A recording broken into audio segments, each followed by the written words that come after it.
नमस्कार दोस्तों, PD India YouTube मंच पर आपका हार्दिक स्वागत है। मैं कुमार विवेक। समाजवादी पार्टी जिस तरीके से 2024 के लोकसभा चुनाव के अंदर सफलता प्राप्त करी, उसके बाद समाजवादी पार्टी ने जो 2024 में 9 सीटों पर विधानसभा उपचुनाव हुए उसमें भी सफलता हासिल की। इतना प्रदर्शन अच्छा रहने के बाद समाजवादी पार्टी एक बार फिर तैयारी में लगी हुई है और समाजवादी पार्टी अपनी पूरे तरीके से तैयारी में लग गई है। अब तैयारी कहाँ की है?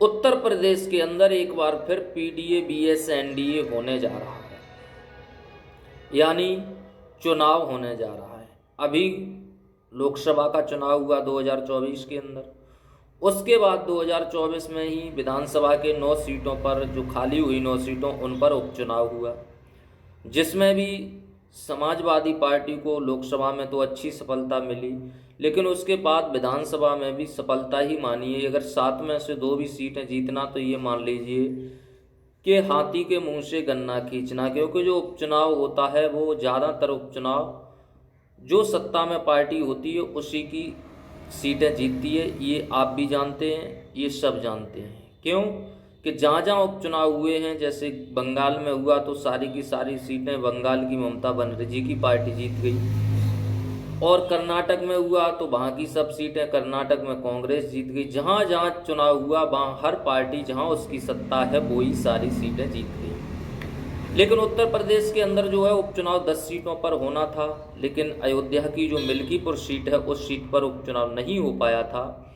तो उपचुनाव को लेकर अब बड़ी खबर है, अयोध्या की मिल्कीपुर सीट पर भी उपचुनाव होने जा रहा है। पूरी तैयारियां हैं। अब खबर है मिल्कीपुर सीट को लेकर, क्योंकि मिल्कीपुर जो सीट है वो अयोध्या की सीट के अंदर आती है, यानी अयोध्या फैजाबाद वही सीट है जहां से अवधेश प्रसाद सांसद बने हैं। वो अवधेश प्रसाद समाजवादी पार्टी के एक पोस्टर बॉय के रूप में नजर आए थे, यानी जब समाजवादी पार्टी अयोध्या सीट जीत गई तो उनका पूरे देश में नाम हो गया था कि देखिए बीजेपी अयोध्या राम राम चिल्ला रही है, उसके बाद भी यहाँ से हार गई।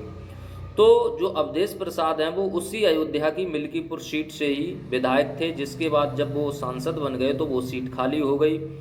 अब उस सीट पर एक बार फिर चुनाव होने जा रहा है। चुनाव में दोनों पार्टियां अपनी ताकत लगा रही हैं। योगी आदित्यनाथ ने भी अपनी पूरी टीम वहां पर लगा दी है। शासन हो, प्रशासन हो, उनके मंत्री हों, ग्राम प्रधान हो, सभी की उन्होंने मीटिंग ली। लेकिन समाजवादी पार्टी ने भी अपनी पूरी ताकत अब वहाँ पर झोंकना स्टार्ट कर दी है।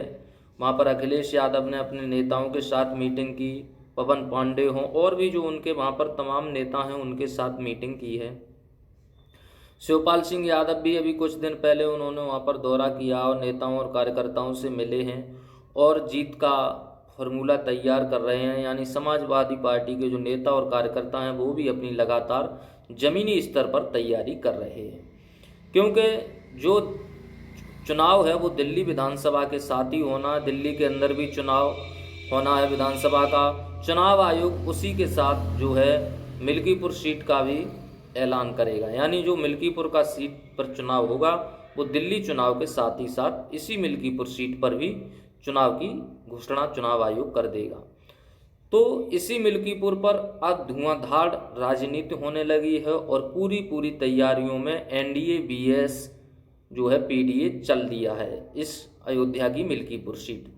अब मिल्कीपुर सीट पर चुनाव होने जा रहा है तो खेल भी होगा, क्योंकि खेल कैसा, प्रशासन अपनी तैयारी में लगा हुआ है।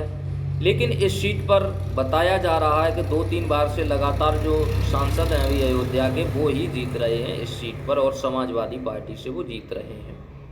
पुराने नेता हैं, अच्छे नेता हैं और उनकी ज़मीनी स्तर पर पहुंच है, क्योंकि इस सीट पर सबसे ज़्यादा दलित मतदाता हैं और ये भी दलित समुदाय से आते हैं। उसके बाद यादव हैं, मुस्लिम हैं।